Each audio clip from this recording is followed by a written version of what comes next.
In December 1918, on the very day that a British cavalry division, flags flying and bands playing, marched into Cologne as the conquerors of a beaten nation, the manager of the Hotel National in Bern received a letter. Having read it twice, he summoned his secretary. "Have we ever had staying in the hotel a man called Le Comte de Guy?" She thought for a moment. "Not as far as I can remember." The manager handed her the letter and waited in silence until she'd read it.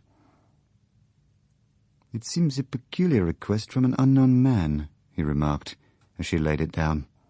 "A dinner for 4, no expense to be spared, a private room at 7:30 sharp, guests to ask for room X."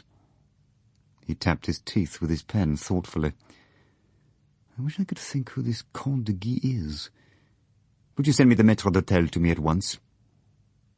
The head waiter, as he left the office after receiving his instructions, did not share the manager's misgivings. He was a man who loved his work, and a free hand over preparing a dinner was a joy in itself. At 25 past, the first guest arrived.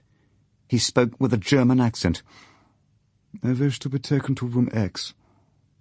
The French secretary stiffened involuntarily. "A Boche," she murmured to the manager, as the first arrival disappeared through the swing doors at the end of the lounge. Almost immediately afterwards, the second and third members of the party arrived. They did not come together and were evidently strangers to one another. The leading one was a tall, gaunt man, with a ragged beard and a pair of piercing eyes. As he asked for room X, the little fat man standing just behind him started and shot him a bird-like glance. Then he too asked for room X. "He's not French," said the secretary, as the ill-assorted pair were led out of the lounge by the head waiter. "That last one was another Boche." The manager thoughtfully twirled his pince-nez between his fingers. "2 Germans and an American." As he spoke, the door again swung open, and a man wearing a soft hat and a thick white scarf, pulled up as almost completely to cover his face, came in. All that the manager could swear to was a pair of deep-set, steel-grey eyes, which seemed to bore through him. "You got my letter this morning?" "Monsieur le Comte de Guy," the manager bowed. "Everything is ready, and your 3 guests have arrived." "Good. I will go to the room at once."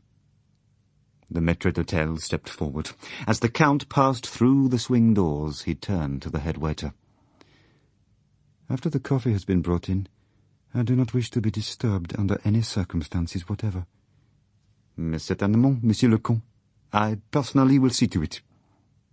He flung open the door. It cannot be said that the atmosphere of the room was congenial. The 3 occupants were regarding one another in hostile silence. For a moment the Count stood, motionless, while he looked at each one in turn. Then he stepped forward. "Good evening, gentlemen. I am honoured at your presence." He turned to the head waiter. "Let dinner be served in 5 minutes exactly." With a bow, the man left the room. "During that 5 minutes, gentlemen, I propose to introduce myself to you, and you to one another." In silence, the 3 guests waited while he unwound the thick white muffler. Then, with undisguised curiosity, they studied their host. In profile, his face, with its short, dark beard, was aquiline and stern. The eyes, which had so impressed the manager, seemed now to be a cold grey blue. The thick brown hair, flecked slightly with grey, was brushed back from a broad forehead. His hands were large and white and capable. The hands of a man who knew what he wanted, knew how to get it, and got it. The Count advanced first to the American, holding out his hand. "Mr. Hocking, I believe." The American shook the proffered hand, while the 2 Germans looked at him with sudden interest. As the head of the great American Cotton Trust, worth more in millions than he could count, he was entitled to their respect. The Count turned to the taller of the 2 Germans. "Herr Steinmann, is it not?"